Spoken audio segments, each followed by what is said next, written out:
Iran pamer drone kamikaze Shahid berwarna pink dan biru di hadapan warganya. Dua drone berwarna eksentrik itu diarak keliling kota dan disambut meriah oleh warga Iran.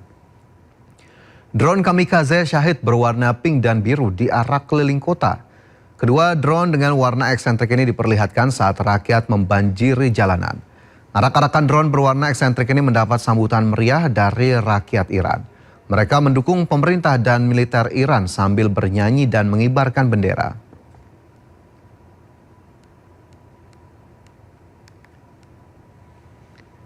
Selanjutnya pemirsa, armada nyamuk Iran menantang Angkatan Laut Amerika Serikat di Selat Hormuz. Armada nyamuk dirancang untuk mengganggu, mengerubung, membingungkan dan mengacaukan pelayaran.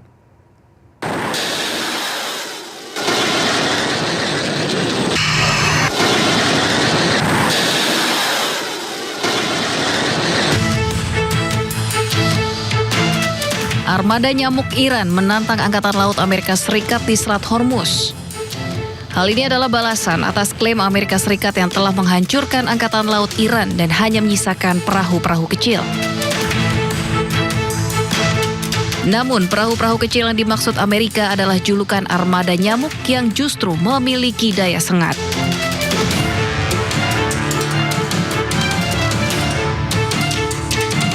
Ukuran perahu cepat jauh lebih kecil dari kapal tempur Angkatan Laut AS atau kapal tanker minyak.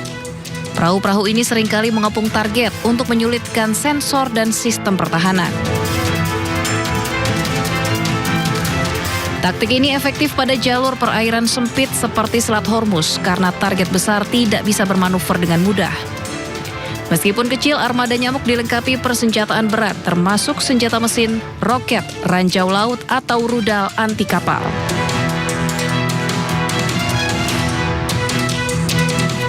Kelebihan armada nyamuk juga dapat dengan mudah bersembunyi di terowongan pesisir, gua atau dermaga warga. Armada perahu kecil merupakan salah satu bagian dari strategi Iran yang dioperasikan oleh Korps Garda Revolusi Islam atau IRGC. Armada nyamuk dirancang untuk mengganggu, mengerubung, membingungkan, dan mengacaukan pelayaran.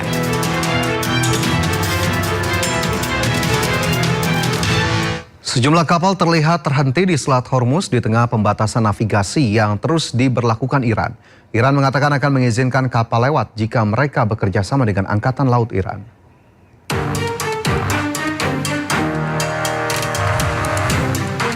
Kapal-kapal terlihat terhenti di Selat Hormuz pada hari Kamis di tengah pembatasan navigasi yang terus diberlakukan Iran dan blokade Angkatan Laut Amerika Serikat yang berkelanjutan terhadap pelabuhan-pelabuhan Iran. Kapal dan tanker minyak terdampar di laut, beberapa di antaranya membawa kontainer sementara yang lain tampak kosong. Televisi pemerintah Iran mengumumkan bahwa Teheran telah mengizinkan 30 kapal untuk melewati Selat Hormuz sejak Rabu malam. Menteri Luar Negeri Iran Abbas Araghchi mengatakan Selat Hormuz tetap terbuka untuk pelayaran komersial asalkan kapal-kapal tersebut bekerja sama dengan Angkatan Laut Iran. Hal ini terjadi setelah Presiden Amerika Serikat Donald Trump menolak tanggapan terbaru Iran terhadap usulan kesepakatan yang bertujuan mengakhiri perang. Ia mengancam akan melanjutkan Project Freedom dan berulang kali menyatakan bahwa Amerika Serikat akan melanjutkan blokade terhadap pelabuhan-pelabuhan Iran. Sementara itu, Sekretaris Jenderal NATO Mark Rutte mengatakan bahwa fase selanjutnya akan melibatkan inisiatif bersama yang dipimpin oleh Amerika Serikat, Inggris, dan Perancis untuk memastikan sumber daya yang memadai untuk operasi pembersihan ranjau dan membantu menjaga selat tetap terbuka. Ia menambahkan bahwa Italia akan mengerahkan 2 kapal penyapu ranjau tambahan di dekat Selat Hormuz untuk tetap siaga jika diperlukan. Rutte juga menyinggung upaya dukungan yang lebih luas yang melibatkan Jerman, Lituania, Belanda, Belgia, Perancis, dan negara-negara sekutu lainnya. Selanjutnya pemirsa, Presiden Donald Trump menggelar pertemuan dengan Presiden China Xi Jinping di Beijing. Pertemuan diperkirakan membahas hubungan dagang kedua negara dan juga konflik Amerika Serikat dengan Iran. Tiba di Great Hall of People Beijing, Presiden Trump langsung disambut Presiden Xi Jinping. Trump dan Jinping lalu bersalaman sebelum kemudian Trump menemui para pejabat China.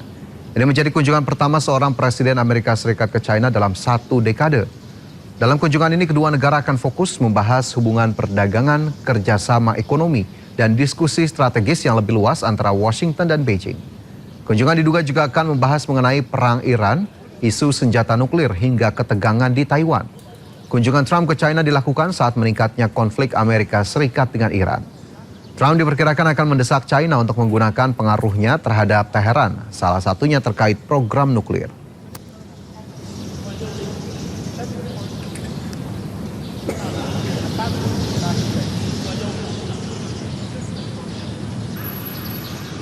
Pertemuan Presiden Donald Trump dengan Presiden China Xi Jinping di Beijing mengambil tempat yang menjadi simbol kekuatan rakyat Tiongkok. The Great Hall of the People di Beijing kerap dijadikan sebagai tempat perhelatan acara-acara kenegaraan China.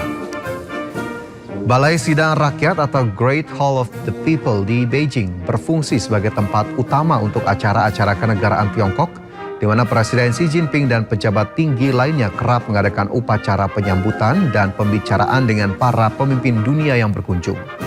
Pemimpin terkemuka yang baru-baru ini atau secara historis telah mengunjungi balai tersebut termasuk Donald Trump, Vladimir Putin hingga Lula da Silva. Trump sendiri merupakan Presiden Amerika Serikat ketiga yang berkunjung ke Great Hall of the People setelah Bill Clinton dan Richard Nixon.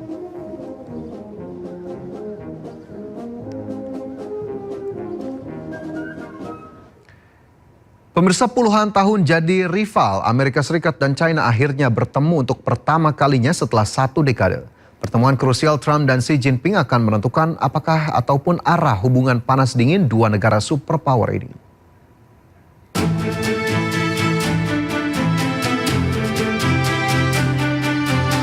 Di tengah ketegangan Timur Tengah, Trump terbang ke Beijing untuk pertama kalinya bertemu Xi Jinping. Pertemuan tingkat tinggi dua negara adidaya ini berlangsung 13 hingga 15 Mei untuk membahas hubungan strategis, ekonomi dan isu geopolitik hingga AI. Amerika Serikat belum merilis apa saja isi pertemuan, namun Presiden China Xi Jinping menyebut hubungan persaingan dan kerjasama bisa lebih terkendali dan bukan pertemuan sebagai rival. Sementara dalam pertemuan tersebut, Trump membawa serta puluhan pengusaha yang disebut Trump sebagai 30 orang terbaik di dunia untuk kesepakatan bisnis. Di antaranya CEO Tesla Elon Musk, CEO Apple Tim Cook, hingga CEO Nvidia asal Taiwan Jensen Huang.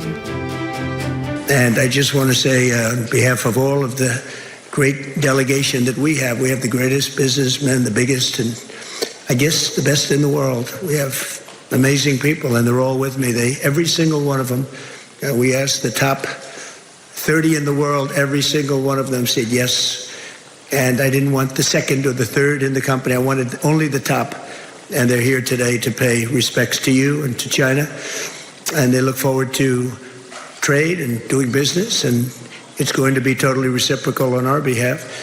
So I really look very much forward to our discussion. It's a big discussion. There are those that say this is maybe the biggest summit ever. They can never remember anything like it. I can say in the United States, people aren't talking about anything else.